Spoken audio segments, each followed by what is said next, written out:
നമ്മൾ നാഗ്പൂർ കഴിഞ്ഞിട്ട് നമ്മൾ ഹോട്ടൽസൊക്കെ നോക്കിയിട്ട് ഒന്നും കിട്ടണ്ടായില്ല. അപ്പോൾ ഇവിടെ ഒരു ഭാരത് പെട്രോൾ ഒരു പമ്പിൻ്റെ അടുത്തൊരു MHKS ഹൈവേ പ്ലാസ എന്നുള്ളൊരു മാപ്പും കാണാം. അപ്പോൾ അവിടെ ആ ഒരു MHKS ഹൈവേ പ്ലാസയിലാണ് ഞങ്ങളുള്ളത്. അവിടെ കുറച്ച് സ്നാക്സ് അങ്ങനെ കുറച്ച് അത്യാവശ്യം വേണ്ട സാധനങ്ങളും ഇവിടെ ഉണ്ട്. കുറച്ച് പൗഡർ, മറ്റേ ചീപ്പ് കണ്ണാടി അങ്ങനത്തെ സാധനങ്ങളൊക്കെ തൊട്ട് അപ്പുറത്തെ ഒരു പമ്പിൻ്റെ അടുത്താണ്. അപ്പോൾ നമുക്ക് എളുപ്പമുണ്ട്. അവിടെ ഒരു വാട്ടർ ടാങ്ക് കാണാൻ പറ്റുമോ എനിക്കറിയില്ല. അവിടെ ബാക്കിലൊരു വാട്ടർ ടാങ്ക് ഉണ്ട്, MHKSൻ്റെ തന്നെ, MHKS എഴുതിയിട്ടുള്ളത് കേട്ടോ.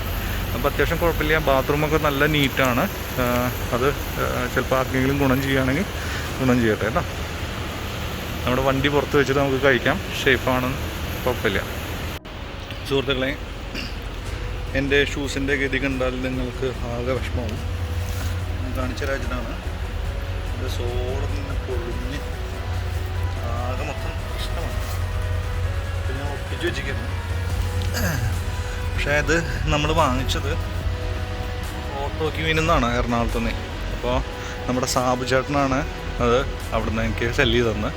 അപ്പോൾ ആളെ ഞാൻ വിളിച്ച് പറഞ്ഞു, ചേട്ടാ ഇതുപോലെ നമ്മൾ ഇത്ര നാളായിട്ടുള്ളൂ എന്ന് പറഞ്ഞു, ഞാൻ റൈഡിലാണ്, എന്താ ചെയ്യാന്നൊക്കെ ചോദിച്ചപ്പോൾ ആൾ തന്നെ എൻ്റെ അടുത്ത് ഇങ്ങോട്ട് പറഞ്ഞു, പോണ വഴിക്ക് ആൾ ഇത് റീപ്ലേസ് ചെയ്യുന്നു. വേറൊരു സ്ഥലത്ത് പോയിട്ട് ഗ്വാളിയർ എന്നുള്ള സ്ഥലത്ത് വേറൊരു കടയിൽ ചെന്നിട്ട് ഇത് കൊടുത്തിട്ട് പുതിയത് ഏത് വേണമെങ്കിൽ എടുത്തോളാം. അപ്പോൾ അത് പ്രത്യേകിച്ച് ഒന്ന് അപ്രീഷിയേറ്റ് ചെയ്യണം എന്ന് തോന്നിയുകൊണ്ടാണ് ഞാൻ ഇതൊന്ന് കാണിച്ചു തരുന്നത് കേട്ടോ. അപ്പോൾ സാബു ചേട്ടന് എന്താ പറയുക, വളരെ വലിയൊരു താങ്ക്സ്. വേറെ ഏത് കടയിലാണെങ്കിൽ പോലും ഞാനിപ്പോൾ റൈഡിന് പോയിട്ട് ഇതേപോലെ ഒന്ന് പറ്റിക്കഴിഞ്ഞാൽ അത് കളഞ്ഞിട്ട് പുതിയത് വാങ്ങിച്ച് പോകേണ്ടി വന്നേനെ. ഇത് വളരെ വലിയൊരു ഇതാണ് ആൾ ചെയ്തതെന്ന്, ഹെൽപ്പാണ്. അപ്പോൾ സാബു ചേട്ടാ താങ്ക് യു.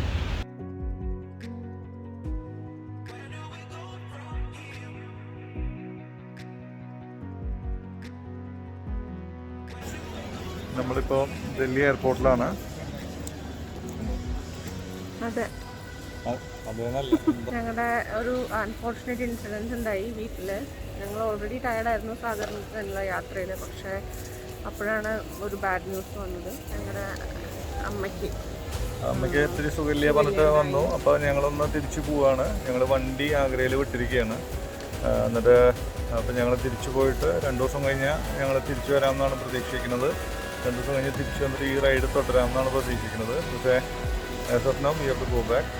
അപ്പോൾ ഞങ്ങൾ ഇപ്പോൾ എയർപോർട്ടിലാണ്. എല്ലാവരും ഒന്ന് അറിയിക്കുകയാണ്. ബാക്കിയുള്ളത് ഞങ്ങൾ അവിടെ എത്തിയിട്ട് അപ്ഡേറ്റ് ചെയ്യാം. Thank you.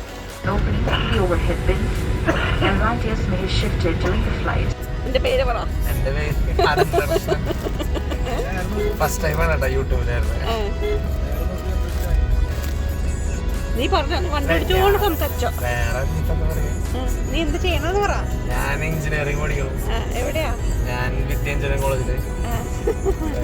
അങ്ങനെ പേര് കോളേജിൽ എന്താ പേര്? ഉണ്ണിക്കുട്ടൻ്റെ വീട്ടിലല്ലേ എടുക്കണേ? അല്ല, പേര് അനന്തകൃഷ്ണൻ. അങ്ങനെയൊക്കെ തന്നെ. എറണാകുളത്തേക്കൊന്ന് പോകുന്നത് ജ്യൂസ് മാറ്റി വാങ്ങാനായിട്ട് പോവുകയാണ്. ഞങ്ങൾ ഇവിടെ എത്തി. വീട്ടിലെ വിശേഷമൊന്നും കുഴപ്പമൊന്നുമില്ല പറഞ്ഞു. അപ്പോൾ ഞങ്ങൾ നേരെ ഒന്ന് എറണാകുളത്തൊന്ന് പോയിട്ട് ഇത് ചെയ്യാച്ചു. ഇന്ന് ഞായറാഴ്ചയാണ്, പക്ഷെ ഇന്ന് കടകൾ ഓപ്പണാണ്, ഇവിടെ ലോക്ക്ഡൗൺ ഇല്ല. അപ്പോൾ അത് കാരണം നമുക്ക് കുഴപ്പമില്ല. അപ്പോൾ ഇന്ന് ഞാനിപ്പോൾ സാബുചേട്ടനെ വിളിച്ചിരുന്നു, ഓട്ടോ ക്യൂനിലെ ആൾ തുറക്കാമെന്ന് പറഞ്ഞിട്ടുണ്ട്. അപ്പോൾ ഞാൻ അങ്ങോട്ട് പോവാണ്. ബൂട്ട് മാറ്റിയിട്ട് ആ വഴിക്ക് വീട്ടിൽ പോകും. അപ്പോൾ ഉച്ചയോടുകൂടിയിട്ട് എനിക്ക് വീട്ടിലെത്താൻ പറ്റും. എന്തായാലും അമ്മയെ കാണാൻ സാധിക്കില്ല, അമ്മ ICUവിലാണ്. അവിടേക്ക് അങ്ങനെ കയറ്റാൻ സാധ്യതയില്ല എന്നാണ് പറഞ്ഞത്. ഞങ്ങളത് ആലുവ എത്തി. ആലുവ പാലം ചെടി ഒന്നും കാണാനില്ല. കുട്ടി ഇങ്ങനെ പറയോ? ഞങ്ങള് 6 ദിവസം എത്ര ദിവസം എടുത്തു ഡൽഹി എടുക്കാൻ? ഡൽഹി എത്താൻ നമ്മൾ എത്ര ദിവസം എടുത്തു? തിരിച്ച് കേരളത്തിലെത്താൻ എത്ര ദിവസം എടുത്തു? 1 ദിവസമല്ല, 3 മണി. എത്ര മണിക്കൂർ? 3 മണിക്കൂർ കൊണ്ട് വീണ്ടും നിങ്ങൾ തിരിച്ചു പോയി. ഞങ്ങൾക്ക് വട്ടാണം നിങ്ങൾക്ക് തോന്നുന്നു.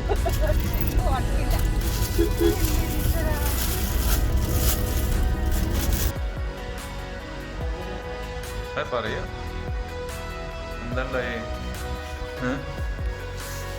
എന്താ അവസ്ഥ?